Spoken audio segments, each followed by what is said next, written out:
What's up, tribe? How you guys doing? This is gonna be your review of Love Is Season 1, Episode 7, I believe it is. Now let me say this to y'all. I'm gonna stick with the show, but this episode really ain't do a lot for me because at a certain point, even though by the time the show was over, we got there. But I'm just like, we've been doing 5, 6 weeks of this hit and miss shit. You know what I'm saying? And I get it that this is based on a true story, and I get it that their love story. That I really feel like the moral of the story is like stick with it. You know, stick with love because you never know when you meet your soulmate and shit ain't gonna always be easy. And I get that because I'll be the first one to talk about everything ain't a romance novel. You know what I'm saying? So I get that, but then there's a part of me that's just like, ugh. So anyway, with all that being said, Love Is. All right, here we go. So we left off last week with Nori, Yasir, and Keith in the four-way of her house, getting ready to go on this ski trip.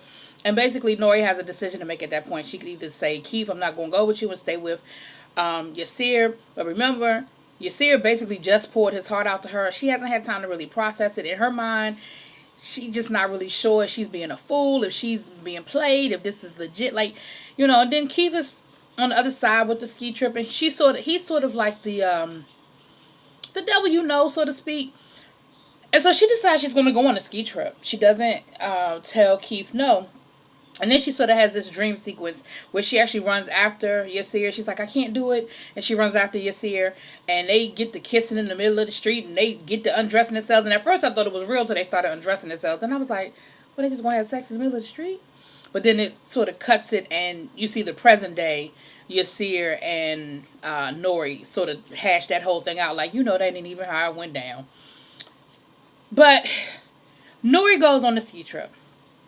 And while she's on the ski trip, she regrets it almost immediately. But at that point, she doesn't know how to get out of it. And she's still not really sure where everything is with her and Yasir. Especially now, she knows he's pissed off. And she's like, damn, I done fucked up, So, Keith is on the ski trip with his friends. And these are like his friends from college. They all went to Columbia together. They were all friends in college. I even think he said a few of them were his frat brothers. And it's their significant others. And it seems that Keith always brings a different woman, or wasn't sure who Keith was going to bring, because all of them have on these matching sweaters. Because at first I was like, why they all got... At first I thought they were fraternity sweaters at first. But then I saw the girls had them on too. So then I was like, what are these sweaters? But they had these sweaters made for the ski trip that were like personalized. And on the back it had everybody's nickname. Well, they had one for Nori. When she went to go put it on, which she didn't want to put it on at first. But then Keith convinced her to put it on. On the back it said Keith's girl. So basically it was just whoever the fuck he bring, this her sweater. It didn't have a name or nothing.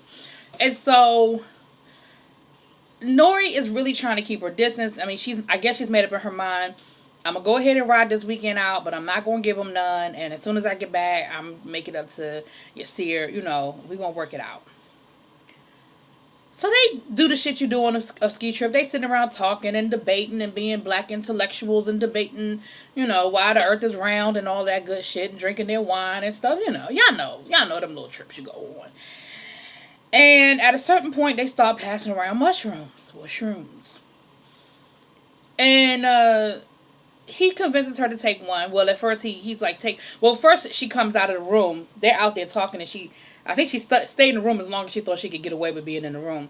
So then she comes out the room, and he convinces her to sit on his lap, because she tried to sit all the way on the other side of the room. Everybody else is all bunned up, So he's like, come on, it's warm over here. I'm by the fire. And she's walking that tightrope between, I don't really want to embarrass you in front of your friends, but I don't want to lead you on either. Like, this is a no-go.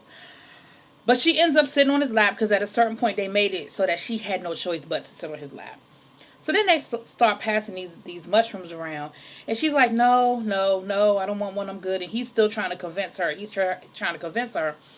She gives in, and she is getting ready to take one until one of the other friends, who's like, she's a doctor. She's like, I ain't taking none of that. Y'all, them things got y'all, gonna have y'all acting crazy. And if y'all show up in my emergency room, I turn y'all asses away. She starts talking about, as a doctor, why they shouldn't be doing this and why those things are so, harmful. And so that sort of gives Nori her out. So she kind of pretends like she drops it into her drink or whatever. And he takes it anyway. So he ends up eating the whole mushroom. Because at first they were going to split it. He ends up eating the whole one. So y'all know what happened. He got high as hell. He taking off his clothes. He's stripping down. Of course, he trying to get him some. He had tried to get some earlier. Nori shut it down. He trying to get him some. And Nori is like, look, I'm not sleeping with you. Like, I'm not sleeping with you. And he had asked Nori earlier, so is that my competition? Talking about Yasir. He was like, so is that my competition? And so he knows what's up. She didn't lie to him. She didn't lie and say no. She was like, it's somebody I'm seeing. But I'm free to. I'm not in a relationship with anybody. I'm free to do what I want. So he tries to push up on her again, and that's when she really has to be like, look, Keith, I'm not going to sleep with you. Like, I'm sorry. I made a mistake. I shouldn't be here. They heard the neighbors the couple next door to them having sex, and it was just awkward. So finally, Keith says to her, he starts crying and talking about how he ain't gonna never have a woman and how he thought she was the perfect match and, that they were gonna be this perfect couple together and how he just can't get it right. Like, he is really breaking down. And I was like, oh. But then he confesses he gay. And she was like, what? Say what? And he's talking about how he really has a crush on one of the other dudes. Talking about his woman is a real lucky woman, and all this other stuff. And I was just like, oh shit now. So really, he looking for a beard, and he thought Nori would be his perfect, the perfect wife. That they would be middle class or upper middle class society, and everything would be all good and perfect or whatever. That's what he thought was about to come down. So Nori ends up going home. She goes home that night, and she gets there, and of course now she on a mission. She checks her voicemail. Not voicemail. Remember, it's the 90s. Her answering machine. No messages from Yasir. Nothing from Yasir. So she goes to bed. She goes to work the next day, and she's getting ready. She can't. The only number she has for him is the number at the apartment where Ruby is. And remember, Ruby done told her don't call there no more. Now she doesn't know that Ruby and Yasir have sort of come to a little understanding about their situation. All she knows is that's the only number she has. So Angela comes in there, is like, come on, girl, they about to do the read-through. You don't want to be late. Let's go. And she sees that she's getting ready to call her. Angela's like, look, that woman made it very clear. Don't call her house no more. You're going to be real disrespectful. And she's telling her, she was like, look, don't be disrespectful to that woman. She was very clear with you that she didn't want you calling her. And she's like, well, I don't have any other numbers for him. And she was like, oh, well, you just going to have to figure it out. But don't call that woman's house. So Nori sits there for a long time, but she calls. And just as she hangs up, Yasir picks up. So they miss each other. That's when I was like, okay, I can't do this shit no more. You know what I'm saying? I was like, I can't do this no more. So now the whole time Yasir's with his friends, and his friends, Sean is telling him, look, either go get your woman or stop grumbling about it. Like, either you mad at her or you not. Either you love her or you don't. But, I really don't want to keep hearing you grumbling about it. And Sean's starting his own little moving company and stuff like that. So they got a little something going on or whatever. But nothing really big happened on the Yasir side of the storyline. So they go through the read-through. Everything is good and fine. And Keith is there. Because remember, Keith is an executive. That's how they met. So when the read-through is over, they walk up to each other and they talk or whatever. And Keith is acting like the whole weekend never happened. He's like, hey, girl, how you doing? How's it going, Nori? And she's like, hey, you think we should talk about what happened? And he was like, what? What you talking about? Oh, that? Girl, I was just tripping. I was just trying to give you a way out. I knew you wasn't really feeling me like that. I was just giving you a way out. He said, maybe I didn't have to be so extreme, but no, girl, I ain't gay. Girl, no. He was like, and if things don't work out between you and old boy, you just know I'll be waiting in the cut. And he leans over and gives her a little kiss on the cheek. And Nori is sitting there like, yeah, all right.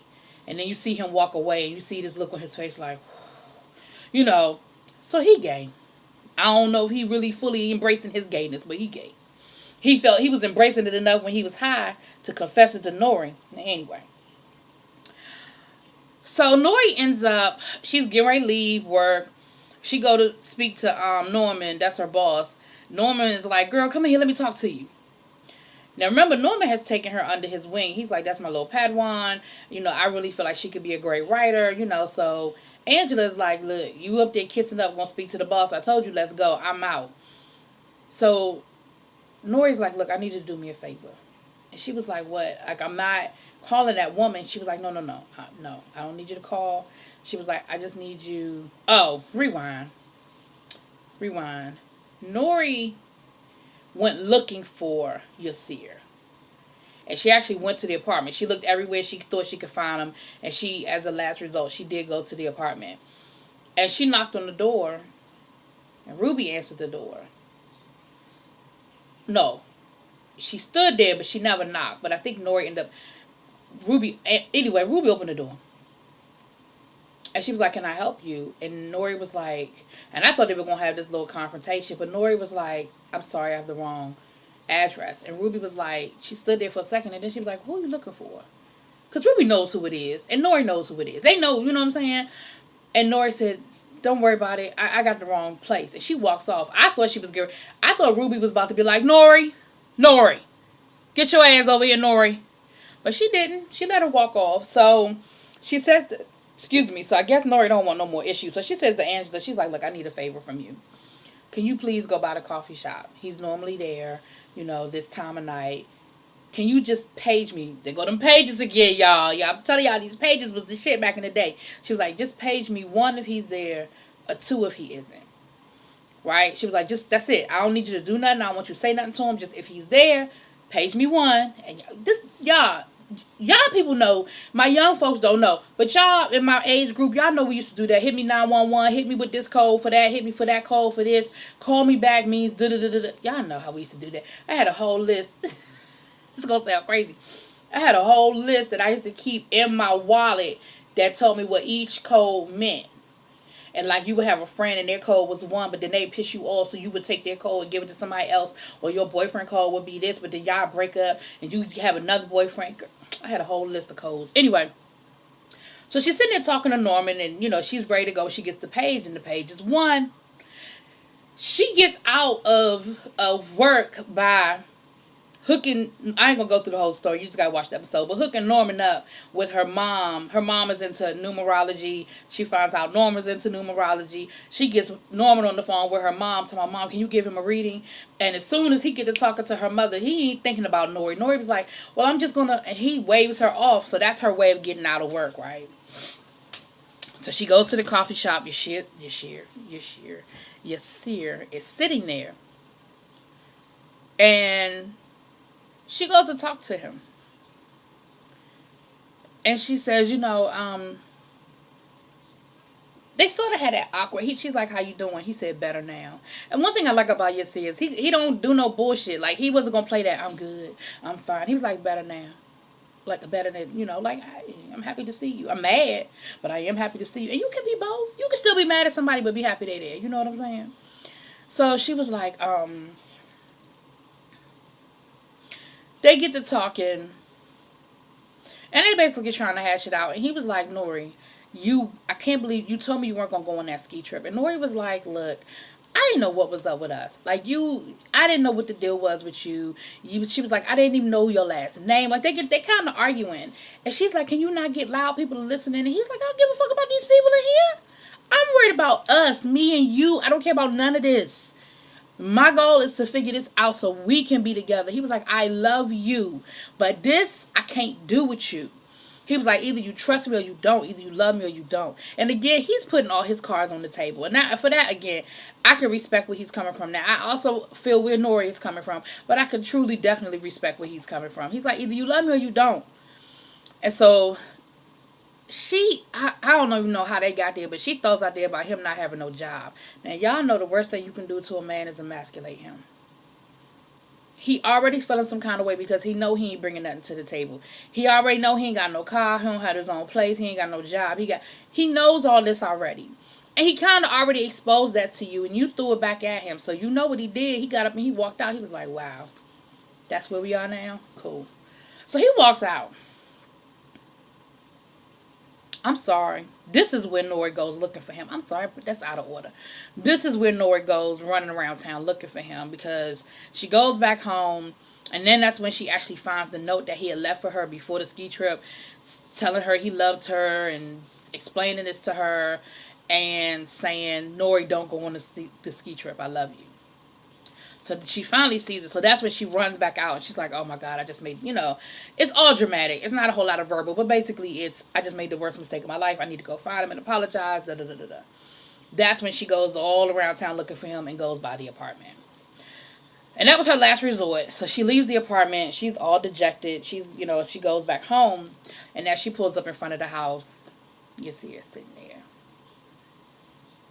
And honey, they get to kissing and hugging and rubbing and stripping. And he tells her, he was like, whoa, whoa, we can't go in your bedroom. He was like, when I make love to you in your bed, it'll be as your husband. Okay. So they end up making love on the floor, honey. And it's a very steamy love scene. Okay, it's very beautiful. They got candles and they on the floor. They done set up a little pallet on the floor. The only thing is, why you don't have no curtains, Nori? Anybody can look in the window and see your shit. You ain't got no curtains, girl. I know you just moved in there, but if y'all gonna have sex on the living room floor, you need to have some curtains in the living room.